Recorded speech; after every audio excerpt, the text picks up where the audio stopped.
Sempre fui curioso sobre o tema paranormal. Outra coisa que quero acrescentar é que não busco fazer com que acreditem em mim. Se faço isso, é para que de alguma forma tomem consciência e sejam prevenidos em suas saídas noturnas, especialmente se forem sozinhos. Me chamo Luiz e sou do Chile, mais especificamente da região de Ñuble. Tenho 34 anos e sou conhecido por ser uma pessoa solitária. Não sou antissocial, mas sem dúvida gosto da minha própria companhia. Não gosto de me meter na vida dos outros e, portanto, não fico sabendo de problemas que não são da minha conveniência. Para piorar, vivo em uma zona rural afastada da urbanização e meus vizinhos mais próximos estão a 6 quilômetros de casa. Como podem perceber, minha vida não me dá muitas oportunidades de socializar. Desde pequeno, meu avô me introduziu na caça, então aprendi a atirar com armas antes de começar a ler e escrever. Os arredores onde vivo são perfeitos para todo tipo de caçador. Grandes campos, densos bosques, rios e canais que emolduram o lugar. Meu avô faleceu em 2019 e, acreditem, ainda estou aprendendo a lidar com sua partida. Grande parte da minha personalidade e valores morais foram inculcados por ele. Carregar seu nome e sua herança sanguínea são meus maiores orgulhos. Em 2010, ele me presenteou com uma espingarda italiana. Desde então, meu fanatismo pela caça só cresceu e continuo seguindo o conselho que ele me dava sempre que saía. Cace só o que você vai comer e não capture o resto. Isso é o que faz um bom caçador. Com o tempo comecei a caçar em outros lugares, até em outras regiões. Em um desses passeios quase perdi a vida ao ser atacado por um javali, mas graças a Deus não aconteceu nada mais grave. Já andei por tantos lugares que só faltava um em especial, e talvez o mais arriscado. A ideia que estava martelando na minha cabeça era de me aventurar o mais fundo possível na Cordilheira dos Andes. Tinha alguns contatos para concretizar a viagem, então me preparei para ir em julho do ano passado. Eu iria acampar, então partiria numa sexta-feira pela manhã e voltaria no domingo à noite. Não era muito o que havia planejado, mas mandei fazer um buggy areneiro com um Fusca que comprei em uma sucata. Coloquei um motor 1.8 e pneus pantaneiros. Paguei um guincho para me deixar perto da montanha e o resto do caminho seria feito no buggy. Para estar mais seguro, também levei meu cachorro da raça Basset Hound. Embora já estivesse um pouco velho, era meu melhor amigo e ainda tinha um bom olfato. Comigo também levei minha espingarda, um rifle de nitropistão, uma besta, uma pistola CO2 e um detector de metais. Para tornar a viagem mais agradável, fui conversando com o motorista do guincho. Entre os vários assuntos que surgiram, ele me disse que era perigoso ir sozinho para a montanha. Eu poderia me perder ou algo do tipo. Eu respondi que isso não me preocupava, pois estava armado e com muitas provisões. 1h30 depois, chegamos a uma espécie de cabana. Paguei o guincho e fomos deixar todos os nossos dados. O guarda cordilheiro me deu um mapa e um catálogo com espécies que eram estritamente proibidas de caçar. Já estava me despedindo quando ele me disse: "Ei, tenha cuidado, garoto. A montanha não é brincadeira. Eu tenho 40 anos aqui e vi muita gente entrar e não sair. Tente não ser um deles." Não vou mentir. Essas palavras mexeram comigo. Mesmo assim, agradeci e fui embora. 1 hora de viagem ainda faltava para chegar a uma planície que o guarda me recomendou, onde a caça de lebres era boa. Embora estivesse apreciando a beleza daquelas vastas paisagens, uma inquietação crescente me causava ansiedade, mas não dei muita atenção e continuei. Às 11h30 cheguei ao local e estacionei o buggy, aproveitando a vista por um tempo. Depois disso, montei minha barraca e cobri o carro com uma lona. Começou a cair uma leve garoa e o vento aumentou muito. Não queria esperar muito para iniciar a caça, então peguei as armas e comecei a explorar o local à procura de lebres. Passaram-se várias horas e consegui caçar uma lebre, 2 coelhos e 2 fazões. Lembrei-me de toda a caminhada que fiz, que foi bastante longa. O frio da montanha me congelava os ossos, então decidi voltar para o acampamento, acender uma fogueira e tomar um café. O retorno fiz por um caminho um pouco mais alto, mas ainda conseguia ver claramente uma grande árvore de patágua. Ela ficava ao lado de onde havia montado a barraca, então provavelmente não me perderia. A uns 80 metros de mim, apareceu uma lebre sentada na vegetação. Imediatamente a avistei com o rifle de mira telescópica. Quando a tinha na mira, percebi que alguns metros atrás da lebre estava o telhado de uma casa.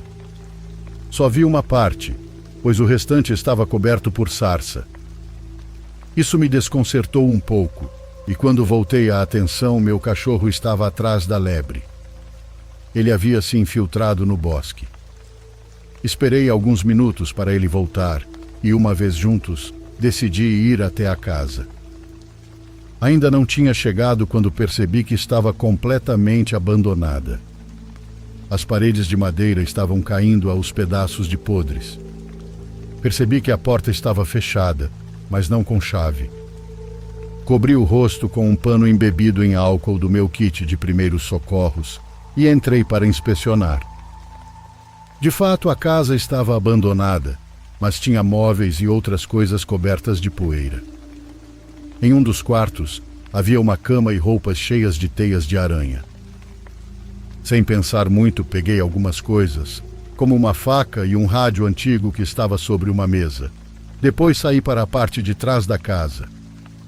O vento estava tão forte que provocava um assobio nas folhas dos pinheiros lá fora. Vi que das ramas de uma árvore pendia uma corda formando um tipo de balanço. Não vi mais nada de valor, então decidi sair de lá e voltar para o acampamento. Algo naquele lugar me fez se sentir estranho.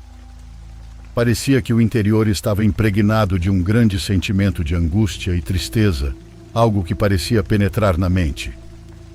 Já estava saindo quando percebi que meu cachorro não estava comigo. Voltei para procurá-lo e o encontrei debaixo de um pinheiro, olhando para cima. Chamei por ele várias vezes, mas nem sequer me deu atenção. Com pressa de sair daquele lugar, o peguei nos braços, mas em nenhum momento tirou os olhos do pinheiro.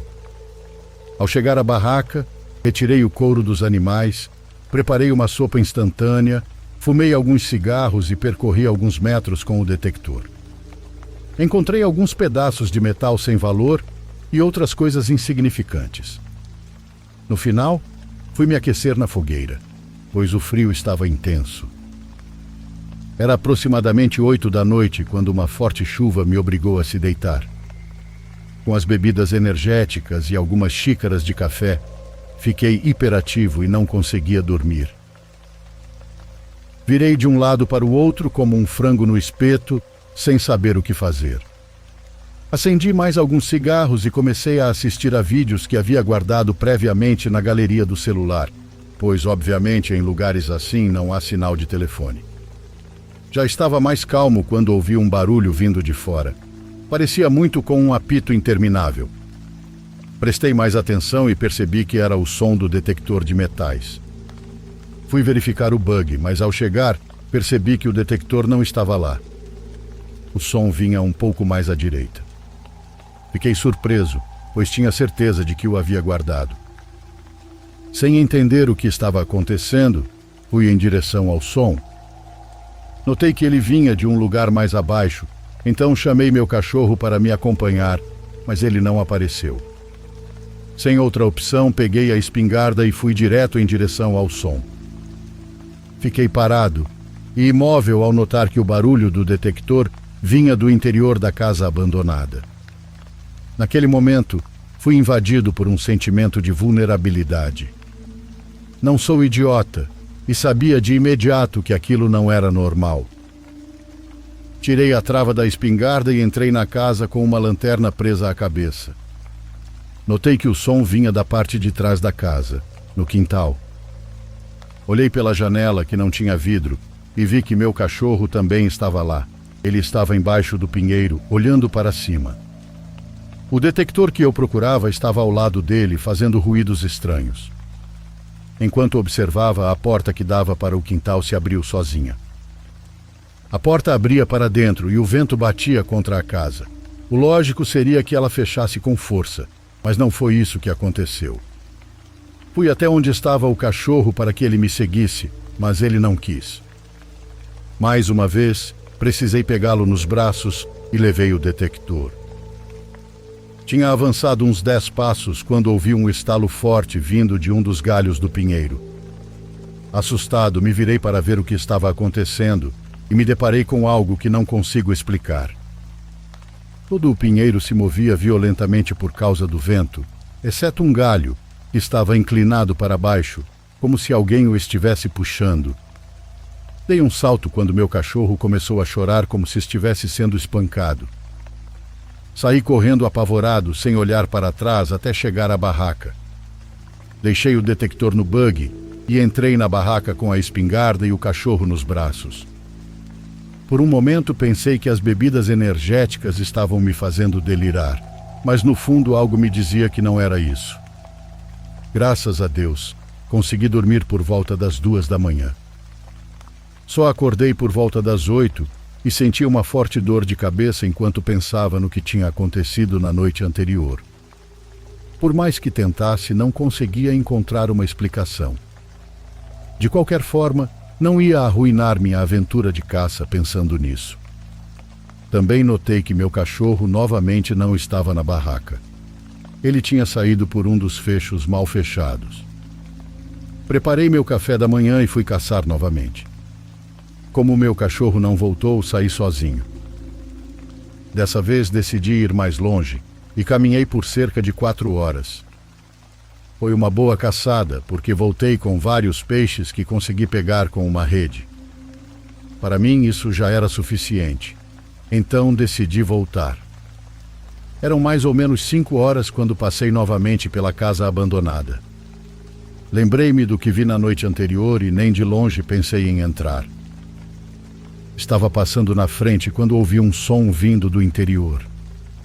Era o típico som que a televisão faz quando perde o sinal, um ruído de estática. Na minha inocência, ou talvez ignorância, pensei que havia alguém lá dentro e fui dar uma olhada.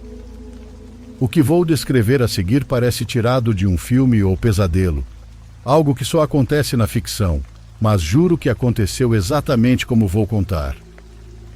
Na mesa da sala de jantar da casa estava sentada uma senhora com o rosto mais deformado que já vi. Ela não tinha dentes, mas sorria sem parar. Seus olhos pretos me encaravam com uma expressão de ódio. O som de estática vinha de um outro rádio que eu havia deixado por ali no dia anterior. Senti meu coração quase explodir e a espingarda escorregou das minhas mãos. Perdi todas as forças e a única coisa que se passou pela minha mente foi que eu morreria naquele maldito lugar. Na tentativa de desviar o olhar daquela mulher horrível, olhei para o outro lado e vi, pela janela do quintal, o corpo de uma criança pendurado no pinheiro. Ele tinha o mesmo laço que eu havia visto amarrado no galho.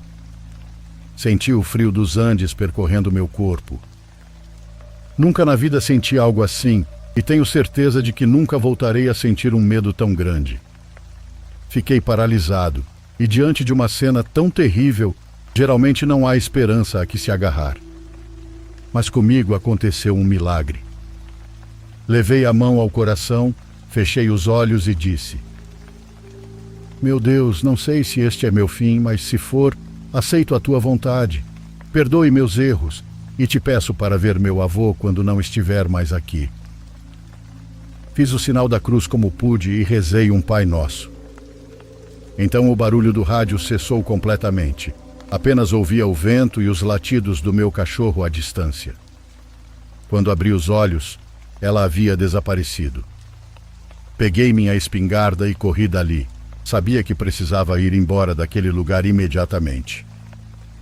Cheguei ao acampamento, desmontei tudo e por volta das 7 da noite comecei a descer com o buggy. Já era noite, o que tornava o retorno mais complicado, mas preferia arriscar a passar mais uma noite lá. Meu cachorro estava encolhido ao meu lado, soltando pequenos gemidos que só me deixavam mais nervoso. Ao chegar a um trecho que dava entrada a um bosque de pinheiros, notei que havia uma fogueira a cerca de 30 metros. Imaginei que poderia se tratar de outros caçadores e passei devagar para dizer a eles que saíssem dali, mas para minha surpresa, não eram caçadores. Ao ficar de frente para a fogueira, vi que estavam se aquecendo 3 senhoras nuas extremamente curvadas, que não tinham mais de 1,5 metro de altura. Não fiquei para ver mais nada e acelerei o buggy como nunca. Graças a Deus, 30 minutos depois já estava na guarita do guarda. O guarda, de fato, me olhou surpreso e perguntou: "O que aconteceu com você? Olha só como chegou aqui." Sendo sincero, preferi não contar nada. Apenas disse que a comida tinha me feito mal e por isso estava voltando. Dei a ele meus peixes e segui meu caminho. Não peguei nenhuma rodovia por causa do horário, então fiz todo o trajeto de volta no buggy. Sabia que se encontrasse a polícia teria problemas, pois o buggy não tinha documentos, mas acredite, naquele momento isso era o que menos me importava. Por volta da 1 da manhã, finalmente cheguei em casa. No entanto, os dias seguintes foram os piores da minha vida. Comecei a sofrer ataques de pânico, algo que nunca tinha experimentado antes. Sentia um medo inexplicável que estava me enlouquecendo. Consultei um psicólogo por alguns meses, mas não adiantou de nada. Um dia, cansado da situação, decidi contar tudo a um amigo.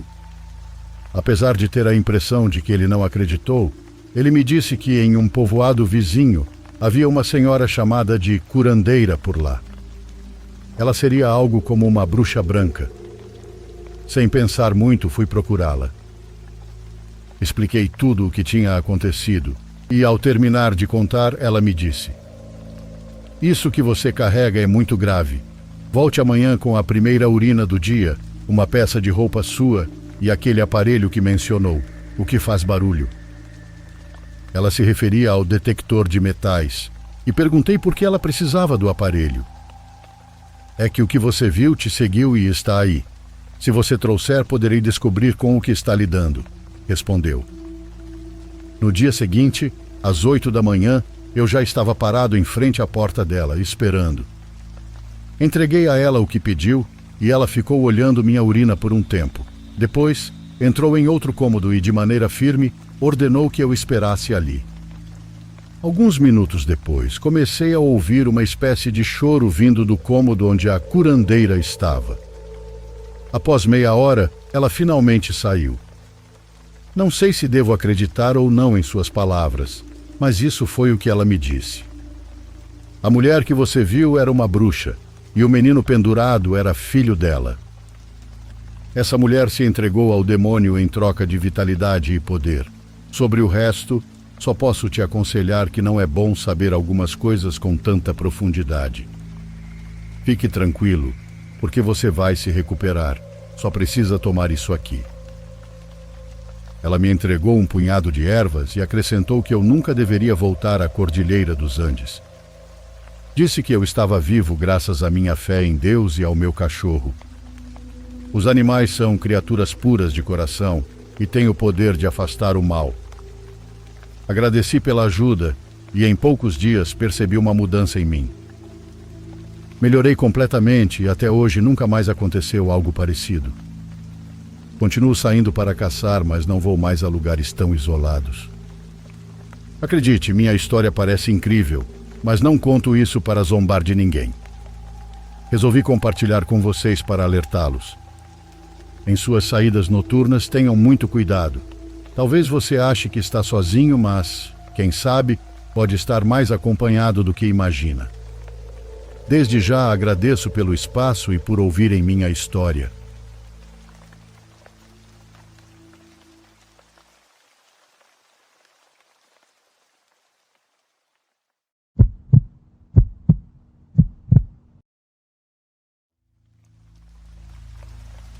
Me chamo Clara, tenho 29 anos e moro na Califórnia.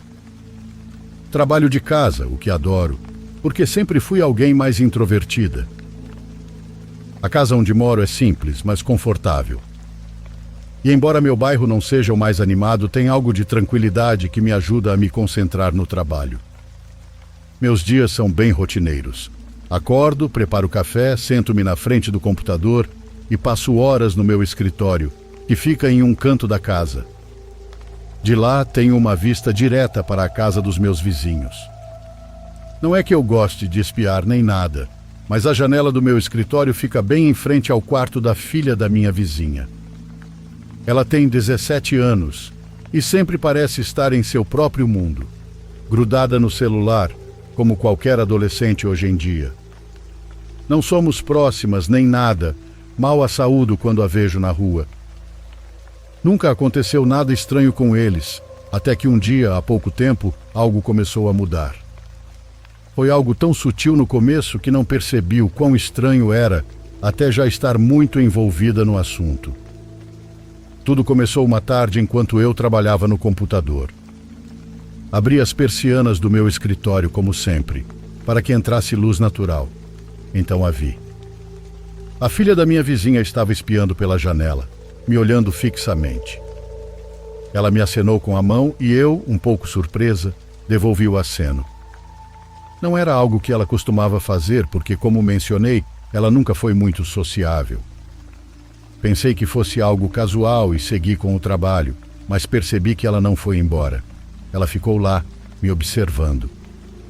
No começo tentei ignorá-la, mas depois de um tempo comecei a me sentir desconfortável.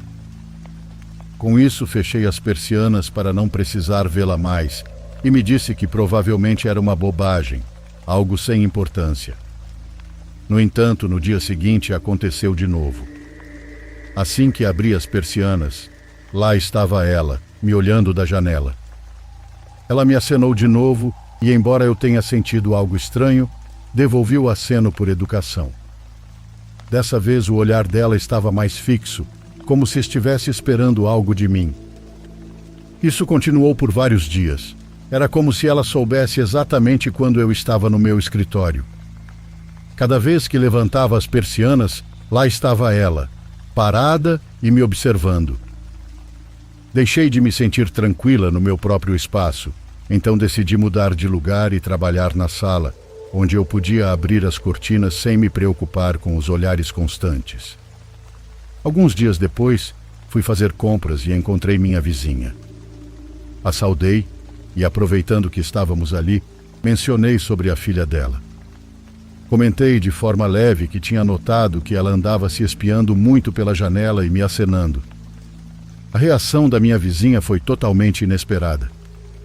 Ela me olhou confusa e me disse que sua filha não estava em casa, que ela tinha saído de férias com a tia para Las Vegas há 5 dias.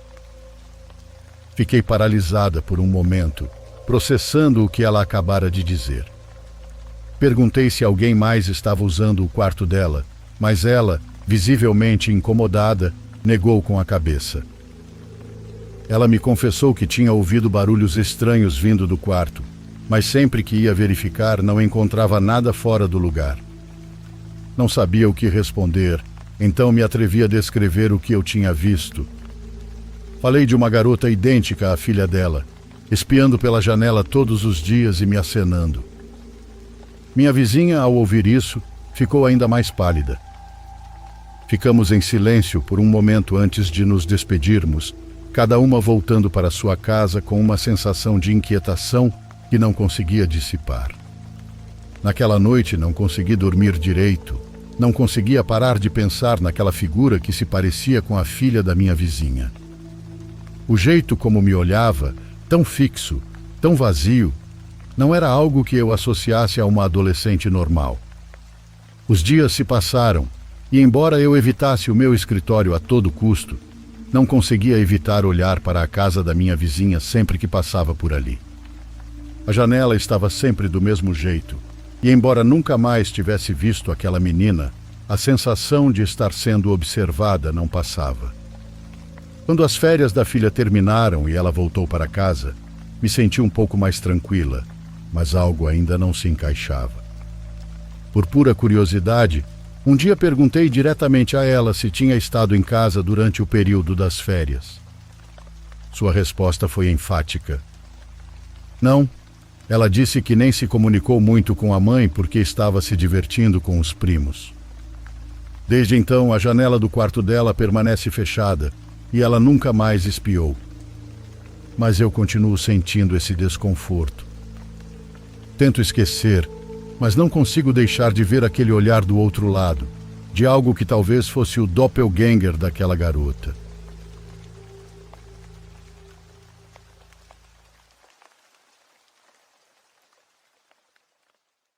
Por favor, curta e se inscreva se você estiver gostando. Agora continuamos.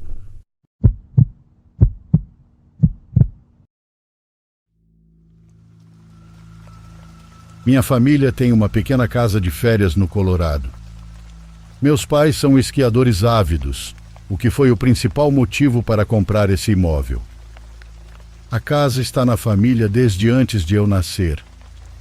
Definitivamente está mostrando sua idade de várias maneiras, mas também tem cerca de 40 anos. Não vai parecer nova. Meu pai teve que fazer muita manutenção ao longo dos anos. Ainda hoje está na nossa família, mas já está bem desgastada. Essa história aconteceu há uns 15 anos, quando eu tinha 8 anos e meu irmão 11. Devo mencionar que somos naturais da Argentina e estávamos no Colorado durante uma nevasca. A queda de neve era insana e, claro, meu irmão e eu tínhamos que sair para brincar.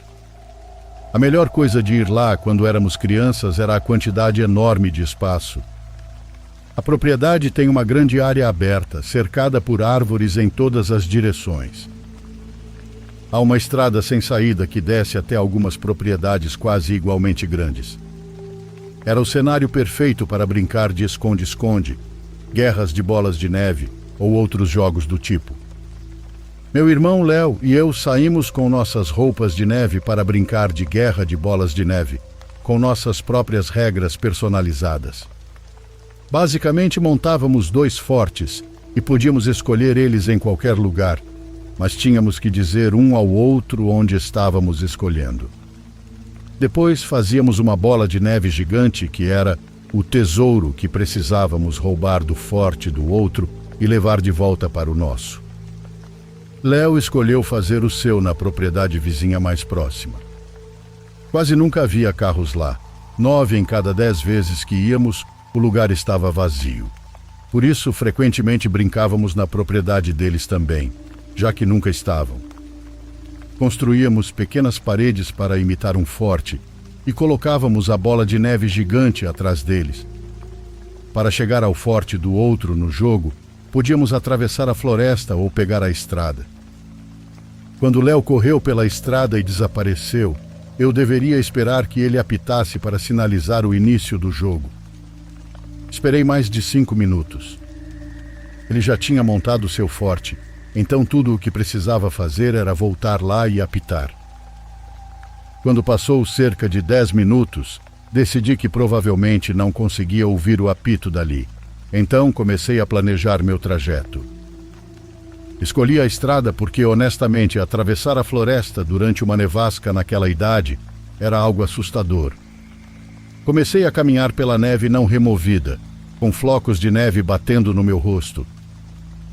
Com a quantidade de roupas que minha mãe me fez vestir, eu não estava nem um pouco com frio. Quando me aproximei da entrada da propriedade vizinha, olhei pelas árvores e não vi ele lá. Com toda a vegetação sem folhas no inverno, era bem fácil enxergar através das árvores.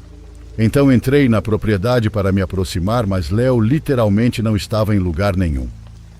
Vi o forte dele, olhei ao redor e quando confirmei que ele não estava ali, fui para pegar o tesouro. Antes que pudesse, ouvi uma voz feminina gritando: "Com licença, você está procurando seu irmão." Me virei na direção de onde veio a voz e vi uma mulher de meia idade na porta da casa do vizinho. Respondi que estávamos brincando de um jogo. Ela respondeu: "Seu irmão está aqui dentro." Fiquei muito confuso, mas comecei a caminhar em direção às escadas da frente da casa e, conforme me aproximava, o rosto da mulher ficava mais claro. Na minha mente infantil, ela parecia muito mais velha do que provavelmente era. Quando cheguei mais perto da casa, percebi que havia alguém olhando para mim por uma das janelas do andar de cima. Por um momento pensei que fosse Léo. Era alguém com metade do rosto coberto, aparentemente por um gorro preto, e a parte inferior do rosto escondida pela borda da janela. Percebi também outra trilha de pegadas que levava até a porta da frente. Tinham que ser do meu irmão. A mulher estava com um sorriso muito estranho. Lembro-me da sensação do meu coração afundando por algum motivo. Ela acenou para eu entrar e sair do frio. Parei no meio do caminho e gritei: "Léo!", mas não houve resposta. A mulher parou de sorrir, pois ela não esperava que eu fizesse isso. Também notei que as pegadas estavam duplicadas, como se meu irmão tivesse voltado para a floresta. De repente, ouvi passos pesados vindo do andar de cima. Pareciam estar descendo as escadas. Comecei a correr e a mulher gritou algo para mim, ou para outra pessoa que eu não entendi. Olhei para trás uma vez e vi que o rosto que estava na janela não estava mais lá. Corri para fora da propriedade de volta para a estrada, seguindo minhas pegadas anteriores. Comecei a ouvir o apito do meu pai lá no alto, aquele apito que ele fazia para nos chamar para casa na hora do jantar. Quando cheguei à nossa entrada, meu pai e Léo já estavam lá vindo me buscar. Antes que eu pudesse tentar explicar o que aconteceu, meu irmão já estava contando que havia pessoas na casa dos vizinhos dizendo para ele entrar. Eu disse que a mesma coisa aconteceu comigo, e meu pai foi até lá com algum tipo de arma enquanto ficávamos em casa com nossa mãe.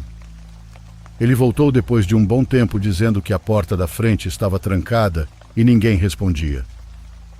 Então fomos à casa de outro vizinho que conhecia os donos da casa e os chamou. Essa parte ainda me dá calafrios sempre que meu pai menciona.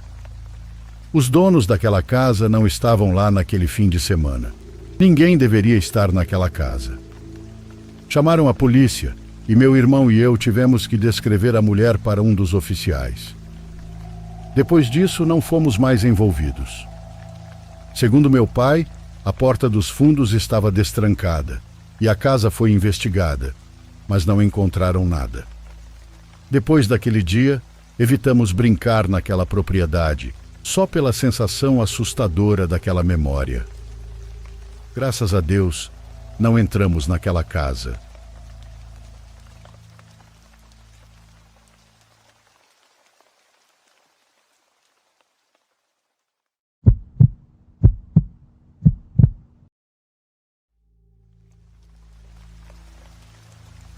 Isso que me aconteceu foi 100% real, e também a coisa mais sinistra que já me aconteceu em toda a minha vida.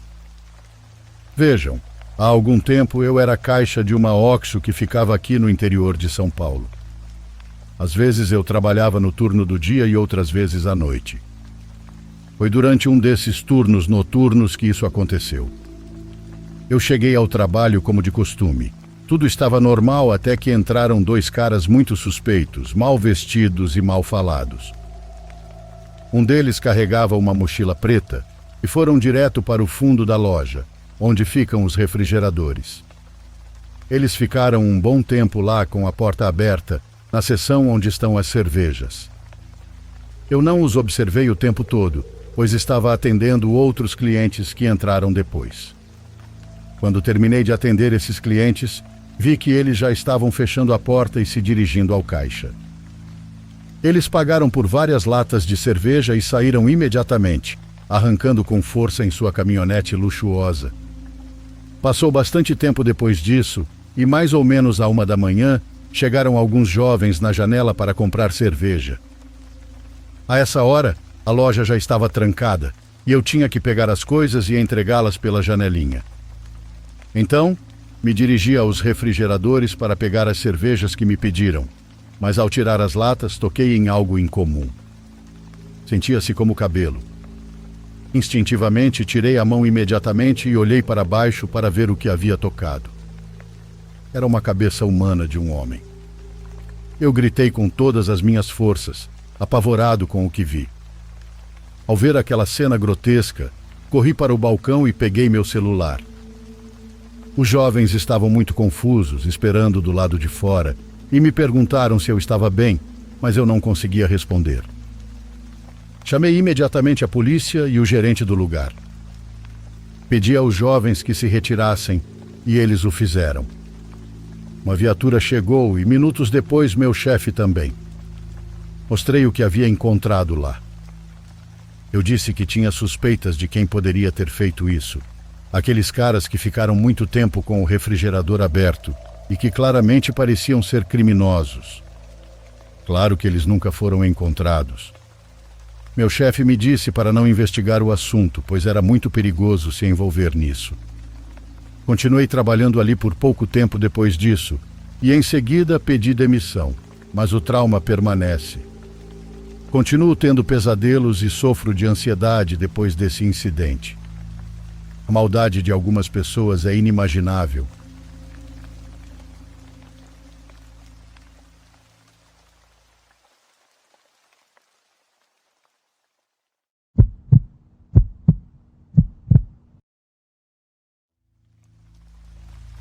Depois de muito tempo, finalmente me atrevo a recordar e a contar esta, que sem dúvida é a experiência mais assustadora que vivemos.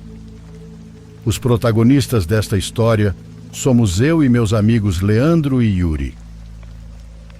Isso aconteceu em um dia muito frio, lá em 2015. Estávamos viajando de Puebla, onde moramos, para a casa de Leandro, em Veracruz. Pelo que verificamos depois no mapa, acreditamos que estávamos próximos de um lugar chamado Perote. Aquela foi a última vez que acompanhamos Leandro em uma viagem desse tipo, e desde então ele só se atreveu a ir de carro visitar os pais 2 vezes e sempre de dia. Não há outra maneira de convencê-lo a fazer essa viagem. Leandro dirigia naquela tarde, mas o carro era de Yuri, um Golf que já havia sido seu companheiro em incontáveis viagens, mas que claramente estava em seus últimos dias. Naquela ocasião, o carro se comportou muito bem. Paramos para jantar no meio do caminho e acabamos perdendo a noção do tempo. Calculávamos chegar a Xalapa às 11 da noite, mas os horários não nos preocupavam. Estávamos aproveitando a nossa escapada de fim de semana. A noite caiu e uma neblina muito densa nos obrigou a reduzir a velocidade. Os faróis do carro estavam bem opacos, algo que já tínhamos notado desde que saímos da cidade, mas com aquela neblina ficou praticamente impossível enxergar a estrada. Reduzimos tanto a velocidade que começou a ser perigoso, embora não tivesse nenhum carro passando. Quando teve oportunidade, Leandro parou o carro no acostamento e começamos a reclamar com Yuri por sua negligência. Em outra ocasião, faróis sujos não teriam sido um problema, mas ali, naquela estrada e naquelas circunstâncias, parecia algo completamente irresponsável. Por sorte, Yuri tinha luzes de emergência, que colocamos a alguns metros do carro para que fosse visível e não causasse nenhum acidente. Não podíamos seguir até que a neblina se dissipasse. Nunca antes tive medo da neblina como naquele momento. O cheiro de terra molhada invadia nossas narinas, e por mais que forçássemos a vista, não conseguíamos enxergar a mais de poucos metros. Peguei uma lanterna e me afastei alguns metros do carro para fazer sinais caso algum veículo passasse. Yuri caminhou um pouco mais à frente e percebeu que, a uns 80 metros, poderíamos estacionar o carro em um local mais seguro. Parecia uma espécie de área de descanso natural. Leandro moveu o carro e Yuri e eu recolhemos as luzes de emergência. Estávamos nos preparando para nos acomodar no carro, pois começava a fazer muito frio quando, de repente, alguém ligou a lanterna e conseguimos ver algo ao longe. A neblina começava a se dissipar em alguns metros, e naquele espaço vimos uma senhora de preto cruzando a estrada. Ela segurava pela mão uma menina que parecia estar sendo arrastada contra a vontade. Cumprimentamos e a menina apenas nos olhou sem responder ou dizer nada. Achamos muito perigoso elas atravessarem daquela forma, vestidas de preto à noite e com aquela neblina. Era uma péssima ideia. Yuri entrou no carro imediatamente e pediu para irmos embora, de repente muito assustado. Leandro perguntou se tínhamos notado que a menina parecia estar sendo puxada. Ele disse: devemos verificar, talvez elas precisem de ajuda. Eu concordei, mas Yuri segurou meu braço e disse algo que ainda me dá arrepios. Mano, não estão vivas. Você não viu que elas não tinham pernas? Fiquei assustado, mas eu não tinha visto aquilo. Tinha certeza de que, se parecessem estar flutuando, eu teria notado desde o início, assim como ele. Leandro começou a caminhar e, como éramos 3, senti coragem para segui-lo. Disse a Yuri para ficar no carro, mas ele respondeu que não iria ficar sozinho. Fomos a um pequeno campo e caminhamos por lá, tentando localizar à distância aquela mulher e a menina. Então percebi que, se fôssemos andando atrás dela, ela certamente se assustaria. Em qualquer lugar do mundo, a ideia de 3 homens seguindo uma mulher à noite deve ser um sinal de perigo, ainda mais em meu país, onde as mulheres têm que se cuidar tanto por causa da violência contra elas. Disse que deveríamos parar, e Yuri concordou, mas Leandro, que estava a alguns metros à frente, de repente apagou sua lanterna e se aproximou de nós, pedindo que ficássemos em silêncio. Ele apontou para outra clareira na névoa, a uns 40 metros de distância. Lá passavam várias figuras, onde contei pelo menos 8, vestidos de preto, como aquela mulher na estrada e com velas nas mãos. Naquele momento, um clique em minha mente me disse que estávamos em perigo, que aquilo não era uma procissão religiosa. Nos agachamos muito devagar. Os caminhantes se dirigiram para algumas árvores que mal conseguíamos ver. Quando o último da fila entrou, num segundo todas as luzes se apagaram, como se tivessem feito isso ao mesmo tempo ou como se tivessem desaparecido. Queríamos fugir, mas tínhamos que fazer isso muito devagar. A névoa começava a desaparecer e, naquele momento, rezamos a Deus para que não desaparecesse completamente ou ficaríamos expostos naquele campo. Quando ela se dissipou, não tivemos outra escolha senão correr até o carro e acelerar para nos afastarmos daquele lugar. Yuri estava desesperado e não se lembra do resto do caminho, porque entrou em um tipo de estado de choque. Somente jura que encontramos fantasmas. Ao chegar a Xalapa, na casa de Leandro, sua mãe acordou e depois o resto da família também. Todos nós tivemos que acalmar Yuri, que não conseguia sair do pânico. Quando parecia que ele ia melhorar, se lembrava ou alucinava, dizendo que estava no campo, que eles estavam se aproximando e que não deixássemos que chegassem até ele. Mas isso não foi o mais assustador. O aterrorizante é que Leandro nos mostrou uma conversa com um amigo dele, um professor, se não me engano, da Universidade de Xalapa. Ele dizia que tivemos muita sorte de não termos sido vistos e que não eram espíritos aquilo que vimos. Nesse chat que ele me mostrou e que por anos escondemos de Yuri, ele falava de um grupo de pessoas que usavam aquele lugar para adorar algo que eu não ouso nomear. Ele até enviou algumas fotos do campo que atravessamos no meio da névoa e que parecia estar bem escondido ou muito mais longe da estrada do que percebemos naquela noite. Não consigo organizar minhas lembranças e identificar o paranormal que Yuri viu. Mas, mesmo sem esse elemento, pensar naquelas pessoas caminhando à noite e em tantos motoristas que passam tão perto deles, sem saber o perigo que espreita, me deixa sem dormir até hoje.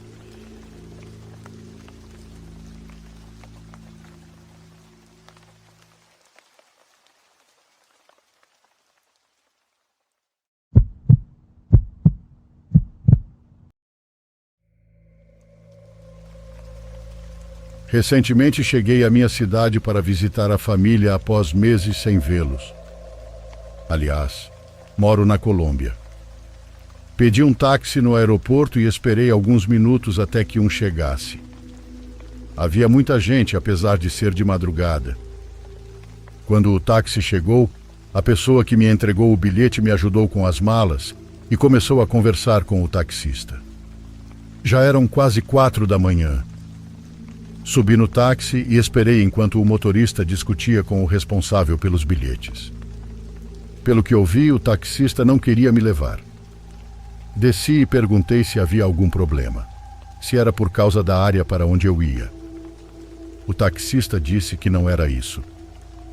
Após um momento de hesitação, ele pegou uma garrafa de água, bebeu tudo de uma vez e em seguida entrou no táxi. Era um senhor com talvez 70 anos e estava suando muito. Acho que ele já tinha me levado para casa em outras vezes, nos anos em que venho pegando esses táxis para visitar minha família. Perguntei o que estava acontecendo, se estava tudo bem. Ele ficou em silêncio, mas insisti. Você acredita em fantasmas, chefe? Ele me perguntou. Respondi que sim, porque queria ouvir o que ele tinha para contar, embora minha resposta fosse muito mais complicada que isso. Acabei de ver algo, chefe. Eu acredito, mas nunca tinha visto nada. Acabei de ver algo. Ele começou a me contar enquanto avançávamos lentamente em direção à minha casa. Agora há pouco, levei uma senhora lá pela Lázaro Cárdenas. Estava tudo deserto, não havia nenhuma alma. Ela entrou no táxi e se sentou na frente comigo. O que me chamou a atenção foi que ela falava sem parar e me guiava, mas não sabia bem a direção para colocar no GPS, embora soubesse como chegar lá. Na última curva ela se confundiu e fomos uma rua a mais. Quando fizemos a volta, não sei como explicar, mas tive certeza de que algo ruim ia acontecer. Era como um pressentimento, mas muito claro. Travei as portas do táxi achando que íamos ser assaltados ou algo assim. Havia árvores muito altas naquela rua, secas, mas muito altas, tanto que as copas se juntavam de um lado ao outro, fazendo parecer que se uniam. Perguntei à senhora se deveria continuar até o fim da rua ou se devia voltar, pois parecia que a rua estava sem saída. A senhora parou de falar de repente e apertou minha mão com muita força, chefe, tanto que me machucou, e então gritou. Gritou de um jeito horrível, como se estivesse morrendo ali ao meu lado. Olhei para o rosto dela e depois olhei para a frente novamente. Vi pés, uns pezinhos como de uma menina flutuando um pouco acima do táxi. Fiquei paralisado e vi como eles passaram de um lado para o outro da rua. Não tive coragem de me abaixar para ver mais, para ver o que era aquilo. Fiquei congelado ali e a senhora não parava de tremer. Quando os pés desapareceram, ela se inclinou de repente para ver para onde tinham ido. Está nos olhando! Está nos olhando! Acelere! Está vindo! Está vindo! Ela gritava sem parar. Até agora ainda sinto calafrios. Parece que ainda estou ouvindo a senhora gritar. O taxista fez uma pausa no relato e eu não soube o que dizer.